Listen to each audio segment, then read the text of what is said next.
Hi folks, Wooden Boat Dan here.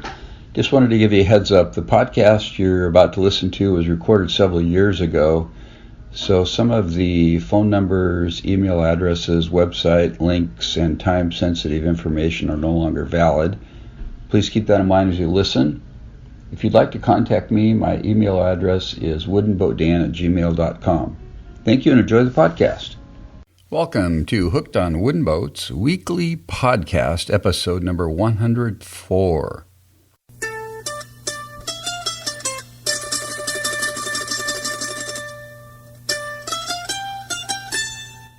I am your host, Dan Matson, aka Wooden Boat Dan. If he can't do it, well, there's probably not anyone that can other than Dan himself. And this is the world's first podcast. That's right, the very first in the world that's 110% dedicated to celebrating the art, craft, history, tradition, and romance of wooden vessels around the world. And don't forget the romance, folks, because there is romance in wooden vessels. They have heart and soul like people do, because they're made from trees. Don't forget it. Welcome to the podcast today. Great to have you on board. Actually, I wish I was on board a boat right now instead of sitting in my office, but that's okay. Today's featured segment is part 3 in Ask the Expert series. Today is with John Harris, who is the owner of CLC Boats in Annapolis, Maryland. And John is going to discuss stitch and glue boat building. And if you recall from the previous Ask the Expert episodes, I go through a series of about 8 questions about specific building methods, asking such things as a history and description, how difficult or easy is the method, any special tools required, what skill level, is it costly, does it take very much time or not, those kind of things. So it's really fun. John did a great job, as I knew he would. We hooked up at the Wooden Boat Festival about 10 days ago in Port Townsend. Sat on the beach at the same picnic table we sat at a year ago and had a great conversation and listened to the seagulls in the background and watched the ship sailing. And I better quit talking about that or I'll be on the ferry to Port Townsend tonight. Anyway, so stick around for that featured segment. Well, let's see. This past week, my wife and I went camping in eastern Washington, and I wanted to lengthen the paddle for my canoe. I've got a Greenland paddle that I carved out of a chunk of cedar for my skin-on frame boat, and I made it 84 inches long, which was plenty long for the skin-on frame boat. But the canoe is wider and taller, and I'm using it with my sit-on bottom canoe, Chelan, and it just wasn't quite long enough, so I actually cut a section out of the center. Well, I cut at a 45-degree angle across the center of the paddle, and I epoxied in a piece of cedar about 50 inches long, and then I planed and sanded it down to match the existing handle and stained it, and it came out really good. And I got that all done, and then we got ready to go on our trip, and I had borrowed a kayak from my friend, a double plastic kayak, and I couldn't get both boats on my car, so I was really disappointed, but we went ahead and took the plastic kayak. I was very thankful that my friend loaned me his plastic kayak, but oh my goodness, wood is so much more pleasant to be in than plastic. But I'm not complaining because my wife and I got out on the water in the double kayak and we had a good time and it was fun and stuff. But I definitely like the wood, folks. There's just something about it that can't be replaced by plastics and resins and oil-based products and all that. So anyway, I have not worked on my scamp since I got back from the festival. I've got 3 folks that are interested in building the scamp, and in case you don't know, I'm actually publishing this episode on Thursday, September 19th, 2013. I have my scamp for sale as an assembled kit for $7,000. If you'd like more details, send me an email and I'll give you all the gory details on that. I have 2 ebooks on my website now for sale. One is a book by Russell Brown, and Russell's an expert boat builder and very well versed and adept at using epoxy, marine epoxy. And his book is about epoxy and how to use it and how to do fillets and all kinds of cool tips and tricks. It costs $5.99. If you go to my home page, you'll see a picture of it on the right-hand side. And then my own ebook now I have for sale on my website, Get in the Wooden Boat Game, a guide for building your first boat, which basically walks you through the decision-making process of figuring out what boat you're going to build, how much it's going to cost, how long it'll take, what kind of workspace you need, those types of things. And that book is $4.99. You can click on the picture of my book on my homepage, or you can go to hookedonwoodenboats.com/ebook1, as in the number 1. So check it out. We have some new subscribers in the last week, and I apologize in advance if I mispronounce these names, which I'm sure I will. Sarah Ketchley, Mark Osborne, Liam Robinson, Antonio Zavallos Diaz, Arrow Urgirl, and David Swain. Welcome to the monthly newsletter list, folks. Great to have you on board. If you haven't subscribed to my free monthly newsletter, I would encourage you to do so by going to hookedonwoodenboats.com/subscribe.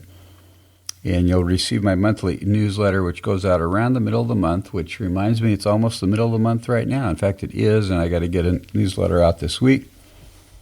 And I just give fun resources, tips and tricks, tell you what's happening with Hooked on Wooden Boats. It's a way for me to connect with you and find out what you're doing with boats also. It's really fun, so I would encourage you to do that.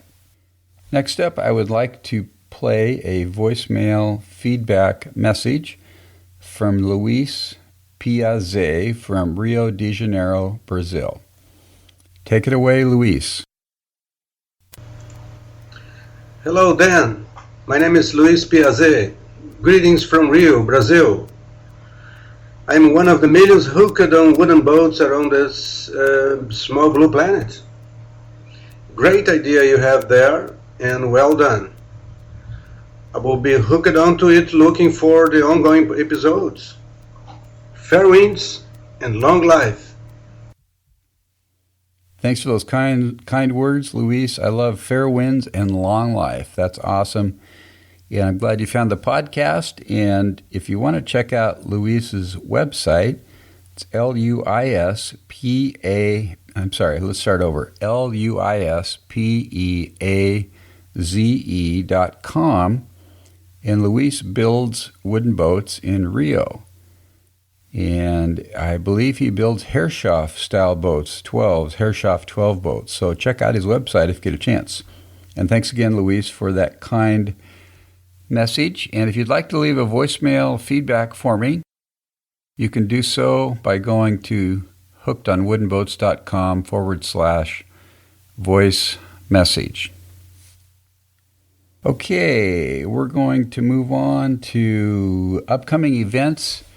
There is an event called Mahogany and Merlot in Lake Chelan, Washington, or Chelan, Washington. I just found out about this because I was in Eastern Washington this weekend camping, as I mentioned before. We were in a little indoor market, and they had a beautiful antique or classic mahogany Chris Craft speedboat, and an advertisement there that the Antique and Classic Boat Society and a Classic Car Club and some other Hydro Club people are going to be at Lake Chelan in 3 weeks and have some fun stuff going on. So I'm going to try to make that. And because things really slow down here in the fall as winter approaches, everybody kind of hunkers down until the next sun appears. So I'm going to check that out. Hopefully in 3 weeks. If I do, I'll share that on a future podcast. We're going to move on to the interview with John Harris now from Chesapeake Lightcraft Boats, CLC Boats in Annapolis, Maryland. And we're going to talk about all the gory details of stitch and glue building, which is an awesome, awesome method of building, especially for someone that wants a simple method, not expensive, not complicated. So anyway, take it away, John. Okay, it's September 6, 2013. I'm sitting with John Harris from CLC Boats. John, welcome back to the podcast. Thanks for having me. Yeah, it's good to be here. We're sitting, I think, maybe at the same picnic bench as last year, at the same place, about the same time. Well, it's fantastic. I'm looking out on Puget Sound here and a lot of beautiful wooden boats going past, and I'm going to be distracted this entire interview. Yeah. Well, John volunteered to be my expert for the stitch and glue building method, kind of related to the ebook that I've done recently. So, John, let's just go through these questions here. So give me, if you would, a history and description of stitch and glue building. As near as anyone can tell, stitch and glue belongs to one guy, and his name is Ken Littledyke, an Englishman, who around 1959 or 1960 stitched together a kayak. Now, he used fishing line instead of the familiar copper wire, and he used polyester resin putty instead of epoxy as we do today, but all of the elements were right there from the beginning, and it was, as far as I know, a pretty successful kayak. I knew people who knew him, and I spoke to his daughter at one time. Then the very well-known British small boat designer, Jack Holt, picked up on this scheme one way or the other, and with Ken Littledyke developed the mirror dinghy, which you should have heard of if you haven't. But I think they're up around hull number 150,000 now, or something like that. They're fiberglass now, of course, like so many. But That was a stitch and glue plywood kit in the early 1960s, and so that was the start of the method. Now, it didn't really take fire until the materials caught up to the possibilities of the method, and I'll explain that. The first element really is that stitch and glue doesn't use fasteners or really much in the way of framing, stringers, things that are familiar to traditional boat builders. Those are all gone. Instead, it uses very strong adhesives. And those strong adhesives were around in the 60s in the form of epoxy, but not all that accessible, and the epoxy wasn't very good. And so it really took the epoxy getting a lot better and a lot more usable by amateurs, and that happened in the 1980s and 1990s. And at that point, stitch and glue construction and epoxy intersected with another gigantic movement in our tiny boat building field, the amateur boat building world, and that is computer design. The ability to design these boats with complex shapes, explode the shapes in the computer into flat plywood plates that amateurs can reproduce easily at home, was one of the essential breakthroughs. And now, every year we see more and more wonderful things being done with stitch and glue plywood. And it really is, it took all of those elements, epoxy that allowed these extremely light, extremely elegant structures to be built without any complicated framing, and computers to give us those elegant, complicated shapes. What about the evolution of the plywood, John? Oh, that's a great question. We got marine plywood as we know it today, starting right around 1939. A writer named Charles McGregor was a big proponent of the type. He actually had a column in the Rudder magazine entitled "Plywood Boat Building," where he would go on about what could be done with this stuff.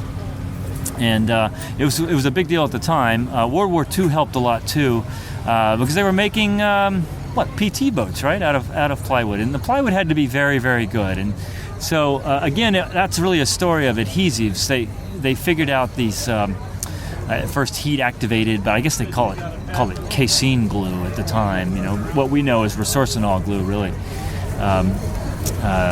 But these phenolic glues allowed plywood that wouldn't come apart if it got wet. So the plywood was pretty good. Again, by the 80s and 90s, there were a lot more specialty plywoods using beautiful lightweight species like okumi, which is plantation grown, so it's quite sustainable, and that's where you saw the explosion of the stitch and glue kayak. It's practically a commodity.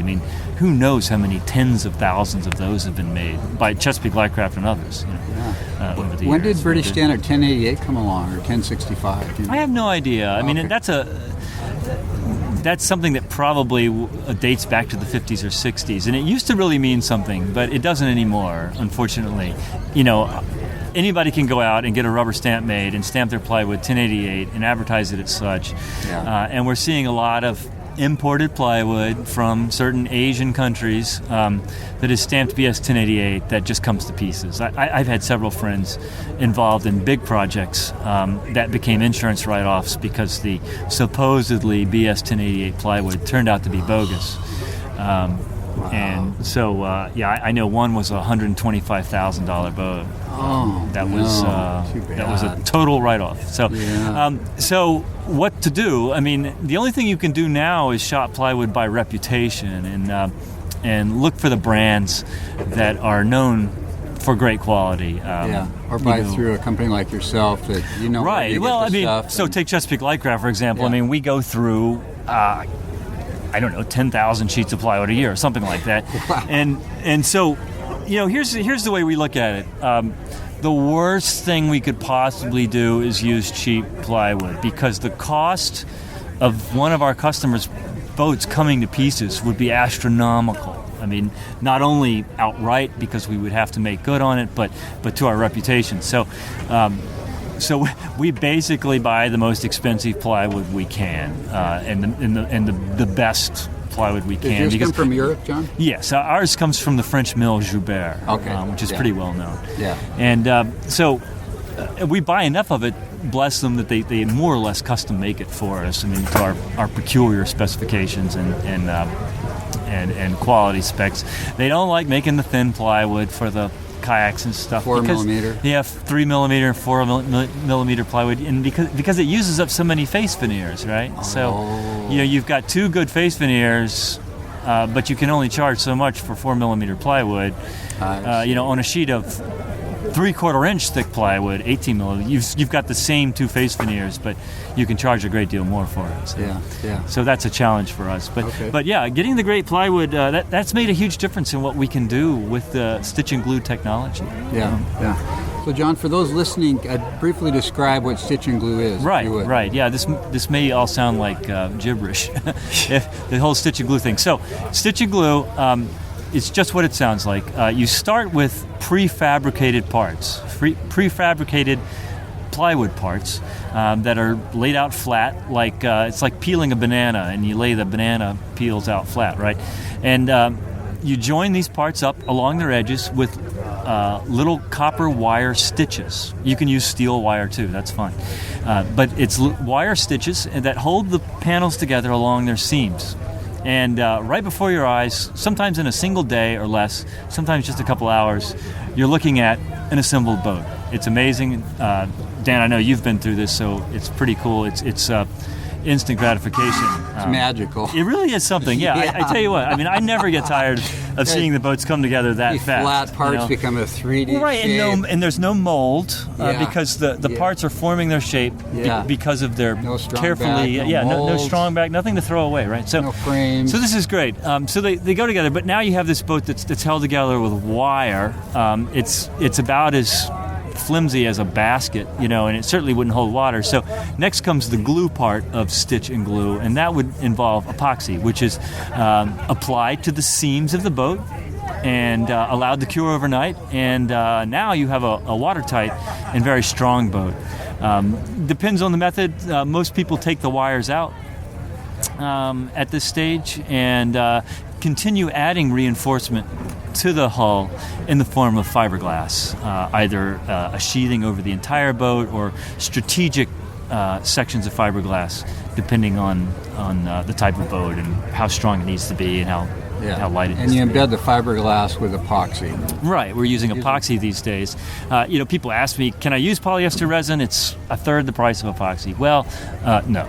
Basically, these boats have been designed around the structural properties of epoxy, and if you have a long span, polyester resin just isn't as strong. Neither is vinyl ester, and worse, polyester resin especially is water soluble. So over time, you find that it will absorb water and disintegrate. So the earliest stitch and glue boats are not still with us. Oh, really? Because mostly the plywood probably wasn't as good, and the adhesives weren't as good. So we're using epoxy of one sort or another for all these boats. So I tell people if they build them properly with good quality materials and take care of their boats, they'll last several generations probably.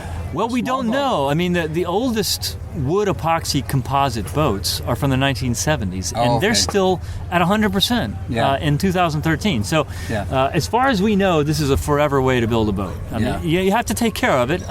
You have to keep some sort of finish over the epoxy. Epoxy is a miracle material, but it's not UV stable. So if you leave an epoxy boat out in the sun and it's not protected with paint or varnish, the epoxy will start to degrade over time. But if you keep a finish on it, as far as I know, lasts forever. Yeah, okay.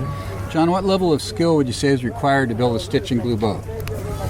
Well, stitch and glue is a process that was that couldn't be better suited to the first-time boat builder. I mean, there's just not having to build a mold, not to have to understand how to build a mold or why you're building a mold. You don't have to do it.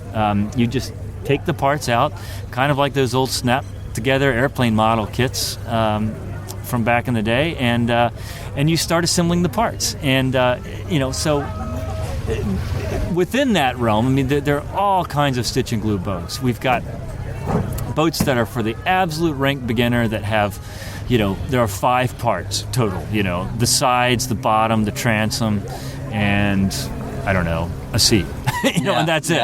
5 pieces, and away you go. And then you have really elaborate boats that use the stitch and glue method because of its strength to weight advantages, because of its longevity, because it's light. So you see a lot of quite large sailing multi-hulls built using the stitch and glue method. A few years ago, I built a 31-foot multi-hull using the same quarter-inch plywood and copper wire and epoxy and fiberglass. Yeah, I built a Proa. That was 31 feet long and weighed about 1,400 pounds and can go 20-plus knots.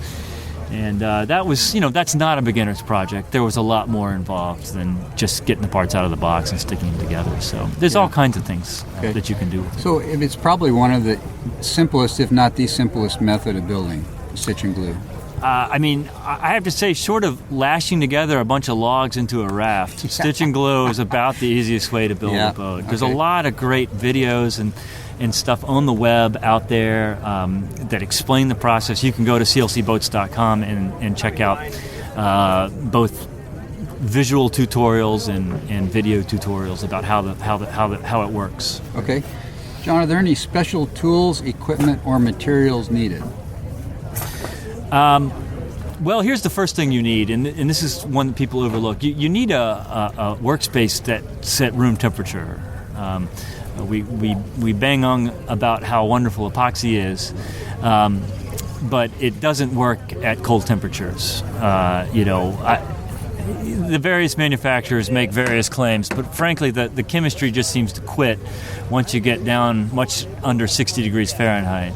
Likewise, even the slowest curing epoxies are going to be a hassle once you get much over 90, 95 degrees Fahrenheit. So you really need that 60 to 90 degrees working range. And we do get a lot of calls from folks who say, look, I got a garage, it's not heated, I live in Minnesota, what am I going to do? And I say, well, you got 2 choices. You can wait until warm weather, or you can insulate your garage and put a heater out there, and get on with boat building. So, yeah. But do you find the fast hardeners aren't effective as advertised? The fast hardeners are fast, and so if you've got a big epoxy job to do, you may just not be able to dispense the epoxy from the mixing cup fast enough before it turns into a hockey puck, Yeah. So that's not necessarily a solution. The other problem with that, and this is important, folks will say, okay, I can heat my garage. I put a big, I put a big kerosene heater out there. Now it's hot enough. I'm watching the thermometer on the wall. It started out, it was 38, and now it's 65. I'm going to work. Well, your boat, which is sitting on sawhorses in the middle of the shop, that boat is probably still only 44 degrees or something like that. So the moment you put epoxy on it, the epoxy chills, and the cure slows down. It never seems to cure as strongly. And Interesting. yeah, I mean, it's an exothermic reaction. It depends upon heat to reach full cure. And people say, well, I'm willing to wait 2 weeks and for it to cure in between steps. Well, the thing is that those cures just never seem to get as strong. And I've had a lot of joints failure. So on our website, we have a page called Epoxy in Cold Weather, which is inexpensive and approachable strategies that will allow you to work with epoxy in a cold garage. So your recommendations is 60 degrees or more. Yeah, 60 to 90, right? Yeah. So we also get people who work in the desert who are saying, man, I'm having trouble. This stuff's going off as soon as I mix it. Well, exothermic reaction, all that. Right. So, so that's, special tools and equipment required. Yeah. Well, a conditioned space. So the next thing you probably need would be a lot of clamps, because oftentimes we're gluing stringers or something like that on, and so you might I don't know how many clamps you use when you built your sassafras canoe recently, but 25 per side. Yeah, right, 25 per side. So 40 or 50. You can get these spring clamps. Man, Home Depot has these 99-cent spring clamps that are just right. I mean, they're just the right amount of pressure for epoxy. So, or you can make your own out of pipe. I've never done that. Yeah, but you can make your that. own. There's a diagram at our website how to make your own clamps. Yeah. So that's right. Okay. Is this method best suited to any particular boat design or shape, John?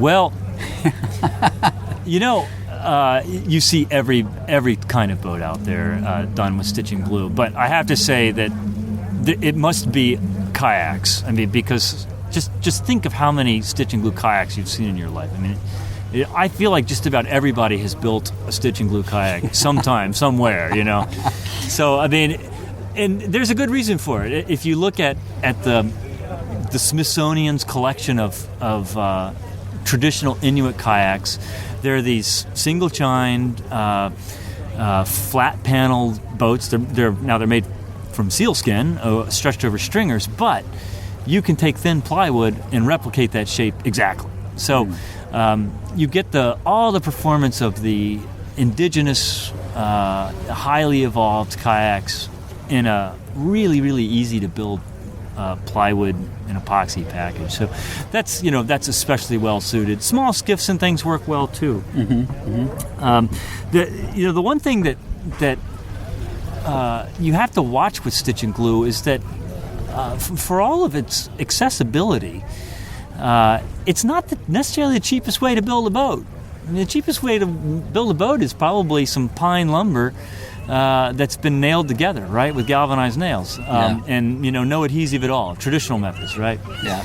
But that's really hard. That takes specialized skill, sharp edge tools, and custom fitting everything. Yeah, and everything has got a rolling bevel and so forth. So, epoxy is quite expensive. I mean, it's probably about $100 a gallon, and a good kayak is going to use over 2 gallons. So, that's the biggest single expense in one of our kits. And as the boats get bigger, the more epoxy you use. So, if you're doing one of our most popular boats, a 17-foot dory, there's quite a lot of surface area there to be treated with epoxy. So, that's a $400 epoxy kit right there. Yeah. So, is that 3 coats of epoxy on everything? Yeah, and it's got a good bit of fiberglass too, and it's got a lot of epoxy fillets. Those are the wood putty-like filler that's used to attach joints. So, a lot of that. So, you just use a lot of epoxy. So as you scale up high, to bigger and bigger boats, then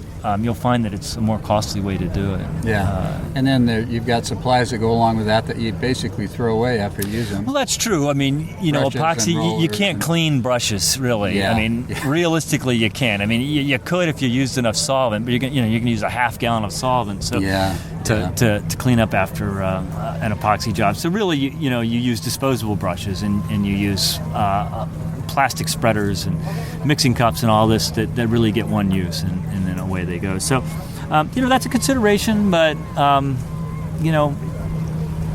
all different methods have their ups and downs. Yeah. John, for the fillets, which are basically the thickened epoxy that's put on the joints, do you use any?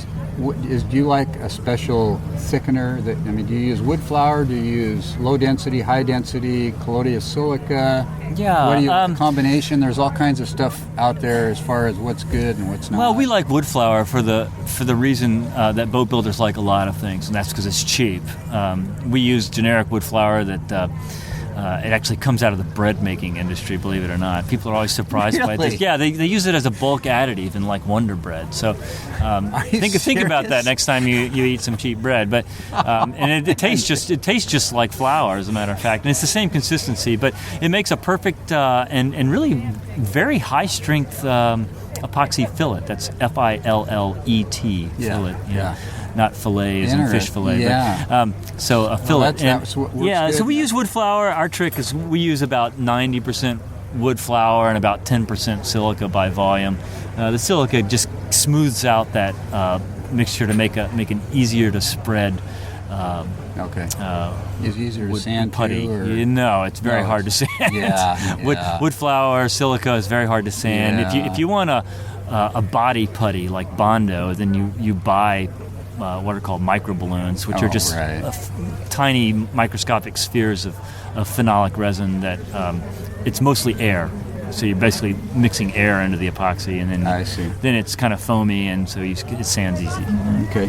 How about the cost of stitch and glue building versus other methods, John? Well, we just talked about that a good bit, and down at the scale of a kayak.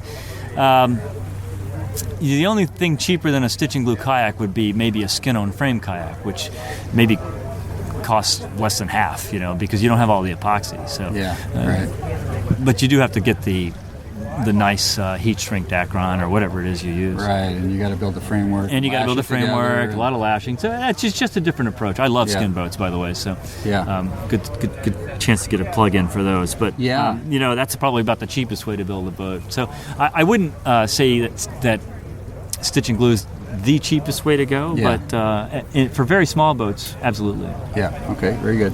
How about the time to build a boat, stitch and glue versus other stuff? Well, again, at the scale of very small boats, dinghies, small rowing skiffs, and kayaks especially, then stitch and glue would be the fastest way to do it. Absolutely the fastest way to do it. As you scale up, the time advantage begins to fade away. And the reason is that stitch and glue requires quite a lot of sanding. Epoxy is a miracle material, but it does not level all that beautifully. So you have that issue. Also, just the time to spread epoxy fillets and things like that. It takes a lot of time. You've been there, and it's just that when you build a big hull, like a big multi-hull, you're going to have lineal miles of fillets to apply, and they most of the time they have to be very neatly done. And if you've done a fillet, you know that it's tricky. It's easy to do, but it's hard to do well. So, so take for example my 31-foot proa. There are now, I guess, about 5 of them being built. The second one to be built was built at a professional shop, as a custom commission, and with my endorsement and participation, it was converted from stitch and glue to the more old-fashioned plywood over stringers method. Because in the hands of a professional boat builder, he was able to set up and plane those stringers much faster than he could have pulled all those fillets and sanded them. So the boat went together more quickly. There were, a small price was paid in terms of stiffness, not very much, a little bit. And probably the weight came out about the same because there was a lot less fiberglass, but a little more solid timber. So again, that's at a much bigger scale. But but that is something that when I think of doing a big stitch and glue boat, all I can think of is I'm going to spend a lot of time sanding. I'm going to be sanding and sanding and sanding. I think in that one book it talks about sanding can be mind-numbing after a while. Yeah, well, that's a really good description. the old joke is that boat building is 95% sanding, and I don't think the joke really started circulating until wood epoxy techniques became so widespread because. Again, epoxy is just amazing in its strength and amazing in what it can do, but it does require a lot of sanding and surface prep in between steps. The challenge I find is that it's so much harder than the wood surrounding it, especially a kumi, if it's not treated yet, that you have to be really careful not to dig the sander will plywood. the sander will dive into the soft go through wood a ply in just a moment. Yeah, sure. Yeah. So that's a challenge. It takes a light touch. It takes time. It takes sandpaper. Sandpaper's expensive. So these are all considerations, and the folks who are building boats traditionally have a point about the way it uses material and how their time is spent. Now, they spend all their time sharpening their planes. I spend all my time loading sandpaper on a sander and vibrating away. And which of those is would I rather zen out to? Well, I'd rather have a nice sharp block plane, but I'm not going to get the same boat. Yeah. So, John, do you prefer to stitch your boats with copper wire versus other types of stitching, cables or steel wire? Yeah, we use copper wire for a couple of reasons. On our very small boats, we use a very light wire, 18-gauge wire, and in a lot of the joints, we're able to just clip off the excess wire and leave the stitches in the boat. And so you can leave copper in a boat and it's not going to make a rust streak or something like that. The other reason we like to use copper is that if you do end up leaving it in the boat or there's a little bit of copper wire embedded in epoxy someplace, copper is soft and it will sand. A sander will sand it smooth with no issues. So, that's the reasons. Now, we have a couple of larger boats in our catalog. We have a little pocket cruiser called Pocket Ship that is a big boat as stitch and glue boats go. We use steel wire because the plywood is thicker, it's under more stress, it takes more to pull the parts together, so steel wire is stronger. So we use that. And of course, those wires all have to be removed. Right.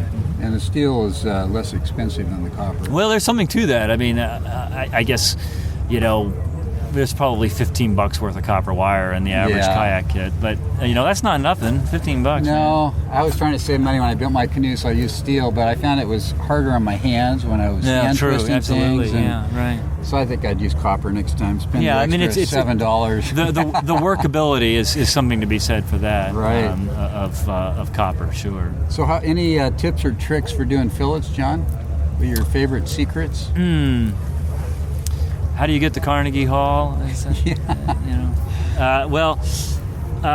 Use a bag? Yeah, we use pastry bags. You do?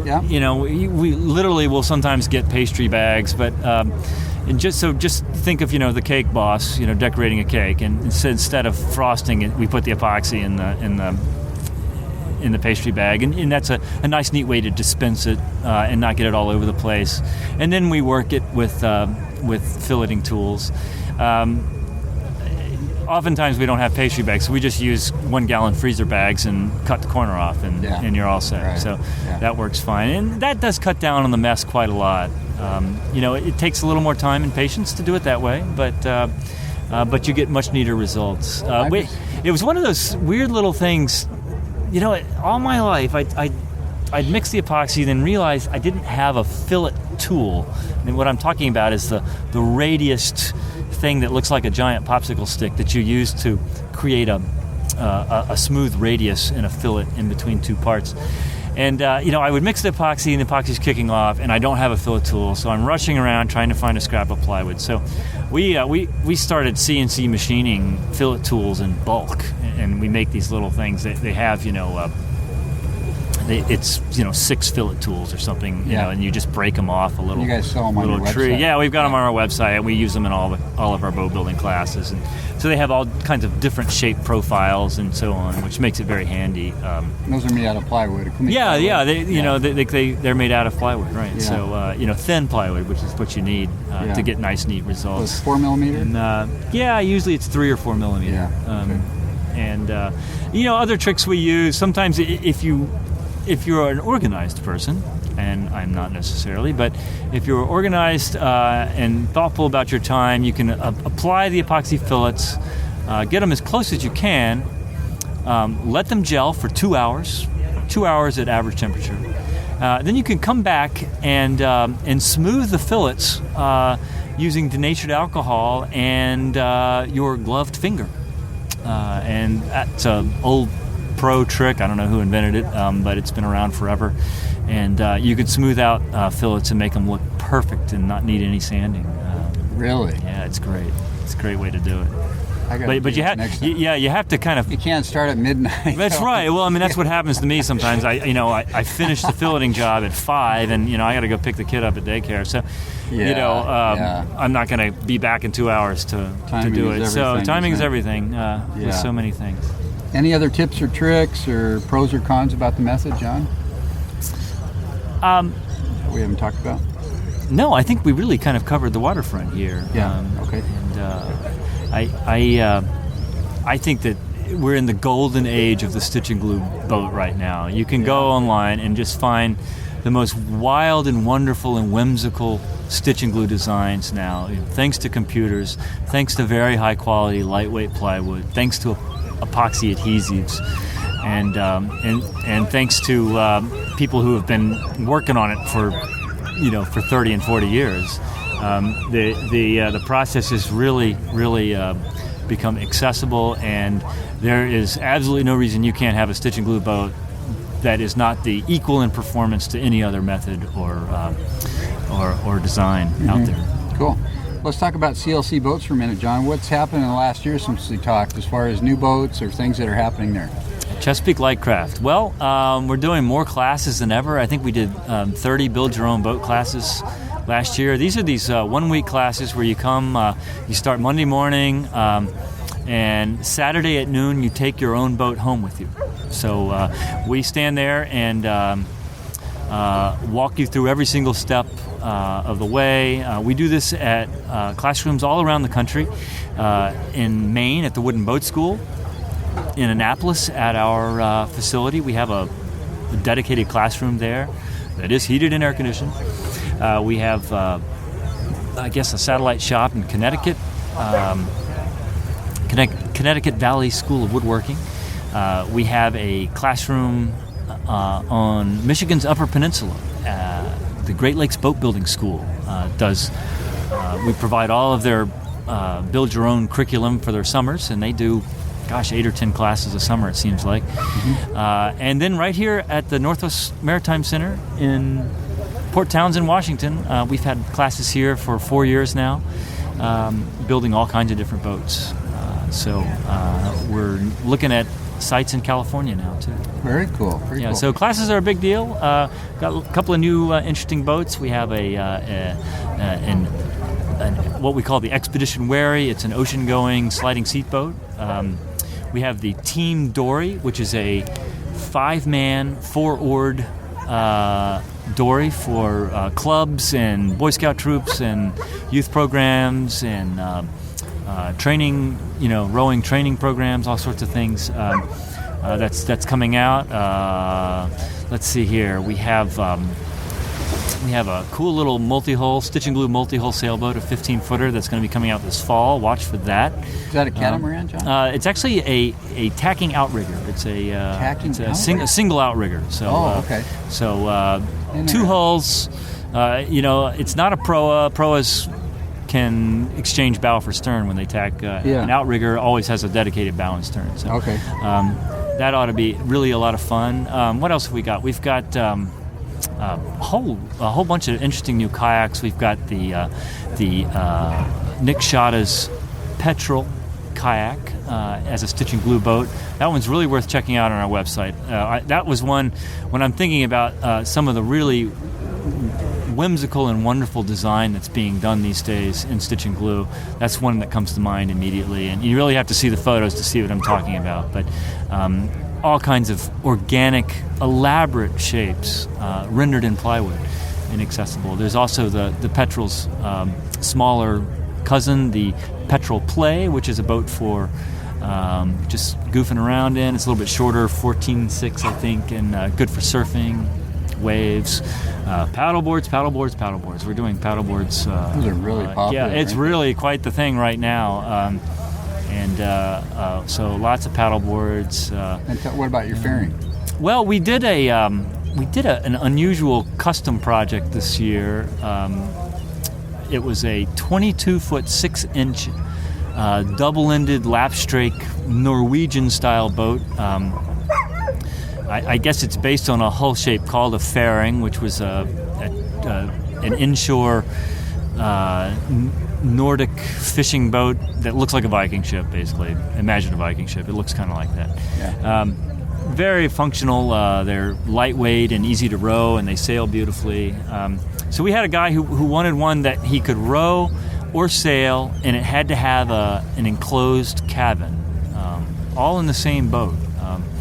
And after some design contortions, we came up with this almost 23-foot rowing sailing boat that has really it seems to have struck a nerve. The interest has come in from all over the world. People are really fascinated by this. There's some great photos on our website if you want to take a look. CLCBoats.com. Are you selling that as a kit, John? Well, we will. We're just finishing the plans. You know, you got to have the documentation. We built it as a one-off project for this gentleman, and but there was so much interest, and we cut it on our CNC machine, so we know all the parts go together. So we might as well turn it into a kit. So that will be a kit and plan that's coming this fall of 2013, and look out for that. Okay. There was a smaller version of it, an open boat, that I hope to bring to market eventually. Yeah. What would you say is your simplest kit boat to build, John, out of everything you have? Out of everything we have, I would probably pick one of our paddle boards. The Kaholo 14 is the most popular. That's something that a patient teenager or whatever, somebody could put together in their garage. It doesn't have a lot of parts. The epoxy work, such as it is straightforward, very easy. If you're looking for something like a small sailboat, we have an 8-foot dinghy called the Eastport Pram that's perfect for first-timers. As a CNC cut kit, it's as close to IKEA furniture as we can get. I mean, it's like it comes out of the box, and we've drilled all the holes for the copper wire stitches. Oh, really? We've created mortises and tenons where bulkheads fit into the boat, so you don't even have to have a tape measure to locate the parts. Wow. It's an easy build, and you can build it in about 80 hours. What does that kit cost, John, roughly? I guess it's about $900, yeah, something like that, okay. Plus shipping, and we ship all over the world. Yeah, very cool. Well, I really appreciate your time today. If people want to find out more about CLC Boats, what's the best way to do that, John? CLCBoats.com would be the place to start, at our website, or ChesapeakeLightcraft.com. We have a gigantic website with lots of videos and all kinds of free content. Stuff that you can spend a whole evening looking at. There's a live shop cam streaming 24/7. It's pointing into our shop, and whatever we're doing, you can watch from your cubicle or your home office or wherever you are. We're starting on Monday. We're starting a class building, 7 canoes. Sassafras canoes. Oh, actually. Are you really? So you'll be able to watch in real time as those go together starting Monday morning. Building 16-footers? I think we're building both 16 and 12-footers in that class. Okay. So, yeah. Man, look at the size of that yacht over there. Oh, my goodness. Must be a Microsoft person. Yeah. Wow. That has got to be... That's not a stitch and glue fiberglass boat, is it? It must be Paul Allen. Yeah, I don't know. It looks like it's about 250 feet long. That's an impressive yacht. Yeah. Not stitch and glue, but... The other thing I was going to mention is I think you guys provide like email and phone support when you're available and open for people to buy the kits. We work really, really hard at being accessible, and tech support is free and unlimited. You can call us 6 days a week. You can email us anytime. We also have a busy and active bulletin board on our website where you can post questions, and you'd be amazed you'll get an answer in minutes sometimes from someone who's building the same boat that you're building. So there's a Chesapeake Lightcraft community that's pulling together. We're closing in on 25,000 kits. Are you really? So wow, congratulations. there's a lot of folks out there who've built them and are ready to help and share their experience with you and chat with you online. It's a lot of fun. Cool. Well, thanks for doing this today, John. I really appreciate it. Dan, it's a pleasure to be on your podcast, and hope that we can maybe chat again in a year. Yeah, who knows what's new. Okay, that'd be good. Okay, thanks, John. Thanks. Thanks, John, for taking time to do the interview. That was really fun as usual. I look forward to hooking up with you again next year in Port Townsend, and maybe even in Mystic Seaport, Connecticut, if I can make it out there in June. If you'd like to connect with me, which I would really enjoy it if you did, please send me an email, dan@hookedonwoodenboats.com. Subscribe to my newsletter, as I mentioned before. You can also leave comments on my website. Each Thursday when I publish the audio podcast, I also write up a blog post and have pictures. You can find me on Facebook, Twitter, Pinterest, and YouTube by searching for Wooden Boat Dan. And you can also leave a voice message for me at hookedonwoodenboats.com/voice message. And if you like the podcast, I would encourage you to subscribe to it in iTunes. If you go to iTunes to the podcast section, search for Hooked on Wooden Boats. There's a button there you can subscribe, and that way you'll be notified each week when I publish a new episode. If you enjoy the podcast, I'd appreciate it if you would make purchases through my website where I get paid a small commission. On my website, on the right-hand side, there's a banner for Amazon, Jamestown Distributors, West Marine. If you click on those and make any purchases at those stores, I get paid a small commission. If you go to the gear menu at the top of my page, you can buy t-shirts, hats, mugs, bumper stickers from Cafe Press. And also, if you like the podcast, please leave me a 5-star review in iTunes. I hope you've enjoyed the podcast today. The podcast is all about getting in the wooden boat game and having some fun. Wooden boats are a blast, and the wooden boat community is really fun too. There's a lot of really fascinating people. People are very passionate about what they do. They love their craft. They love their boats. And it's just a fun thing to do, folks. I would encourage you to get involved in one way or the other.